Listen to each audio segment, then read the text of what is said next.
طارق زہری جیسے اونیار قابل افسر کی شہادت پر اظہار افسوس کرتا ہوں۔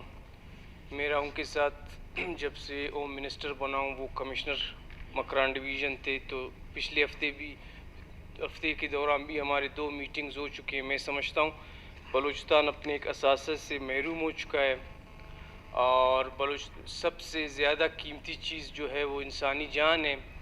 ہمارے اپوزیشن کے دوست جو کہہ رہے ہیں کہ ہم تجاویز دیں گے، اس پر حکومت عمل نہیں کرتی ہے، حکومت میں سنجیدگی نہیں ہے، تو میں اس فورم میں آپ کی توجہ سے کرتا ہوں اپوزیشن سے کہ وہ آئیں ہمارے ساتھ بیٹھ جائیں، کیونکہ کل اسی پیٹرول کے کاروبار کو اگر ہم بند کریں گے بھی، پھر بھی چیخیں اسی کرسیوں سے اٹھیں گی کہ آپ نے پیٹرول کا کاروبار بند کیا ہے۔ تو اس میں تنقید کی بجائے ایک سنجیدہ وہ کرنی چاہیے۔